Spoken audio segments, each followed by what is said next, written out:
En aquel tiempo, Jesús y sus discípulos entraron en Cafarnaún, y cuando el sábado siguiente fue a la sinagoga a enseñar, se quedaron asombrados de su doctrina, porque no enseñaba como los escribas, sino con autoridad.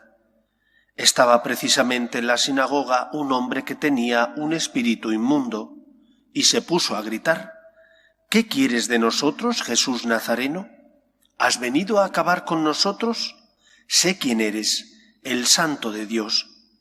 Jesús lo increpó: Cállate y sal de él. El espíritu inmundo lo retorció, y dando un grito muy fuerte salió. Todos se quedaron estupefactos. ¿Qué es esto? Este enseñar con autoridad es nuevo. Hasta a los espíritus inmundos les manda y le obedecen. Su fama se extendió enseguida por todas partes, alcanzando la comarca entera de Galilea.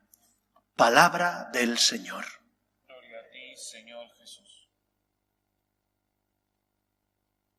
Esto que llama la atención de aquellos que escuchan a Cristo, no tanto la enseñanza, sino cómo enseña, dicen que enseñaba con autoridad, es fruto o se desprende de dos causas. La primera de ellas, Jesús es el Hijo de Dios, es el Todopoderoso, y por ser el Todopoderoso, tiene poder sobre todo lo creado, y al tener poder sobre todo lo creado, tiene también autoridad para mandar a los espíritus inmundos. Algo que no podían hacer los demás maestros de la ley, que sabían interpretar las Escrituras, que sabían cómo se tenían que expresar, pero que al no ser hijos del Todopoderoso, ellos no tenían poder, por ejemplo, como hizo Cristo, para parar la tempestad o para liberar al endemoniado. Cristo sí, porque es el Hijo de Dios. Cristo lo pudo hacer porque es el Todopoderoso y por medio de él se hizo todo lo que se ha creado. Por eso esa es la primera razón.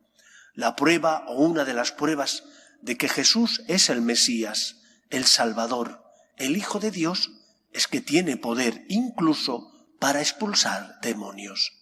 La segunda razón por la que Cristo enseña con autoridad proviene de su manera de vivir.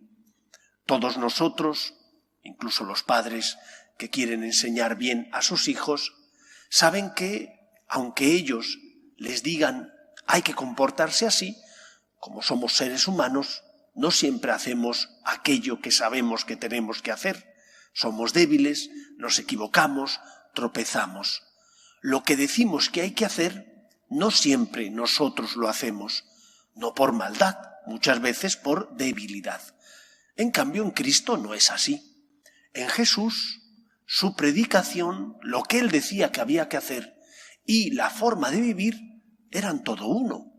Predicación y persona eran uno. Por lo tanto, Jesús hace aquello que dice.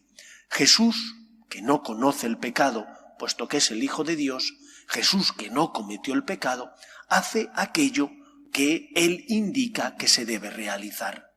De estas dos causas proviene la autoridad de Cristo, de ser el Hijo de Dios y el Todopoderoso, y por otra parte, de que su comportamiento es un comportamiento íntegro, adecuado a lo que predica.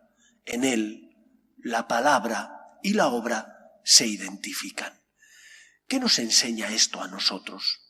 En primer lugar, nos enseña que nosotros también podemos, con la ayuda de la gracia de Dios, dominar el poder del mal.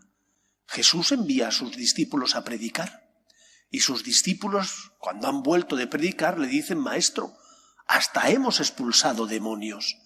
El Señor, con su gracia, es capaz de transformar tu vida. El Señor, con su amor, con su fuerza, es capaz de transformar tu corazón para que tú puedas luchar contra aquello que te induce a hacer el mal. Sin Él estás perdido. Sin Él, ante la tentación, vas a sucumbir. Con la ayuda de Dios, ante la tentación, puedes resistir y dominar, por tanto, al tentador. No te alejes de Dios.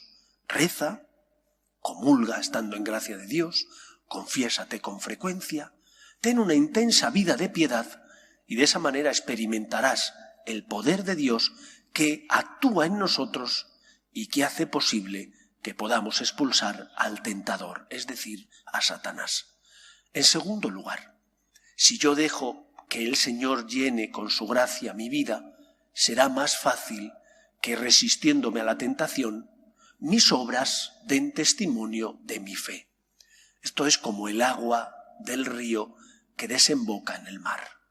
Allí donde el agua del río desemboca, el mar es menos salobre.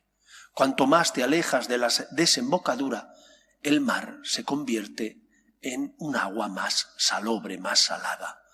Cuando tú dejas que Dios llene tu corazón y llene tu vida, el Señor transforma tu naturaleza y por lo tanto hace que vayas haciendo aquello que tienes que hacer, que tu fe se transforme en obras, de manera que nuestra vida sea una vida que dé testimonio de que creemos en Dios, de que la gracia es capaz de cambiarnos. Cuando nos alejamos de Dios, nos asilvestramos, nos embrutecemos, el pecado se adueña de nosotros y eso hace que, sin querer ni desear, hagamos daño a los que pasan a nuestro lado. Por eso llenémonos del amor de Dios, para que nuestra vida sea testimonio, sea transparencia de Dios, sea luz, porque queremos amar como el Señor nos indica. En Jesús se identifica la obra con su palabra. En nosotros, si creemos en Dios y abrimos nuestro corazón a Él, también podemos llegar a conseguir que se identifique la fe con las obras. Que el Señor nos ayude. Nos ponemos en pie.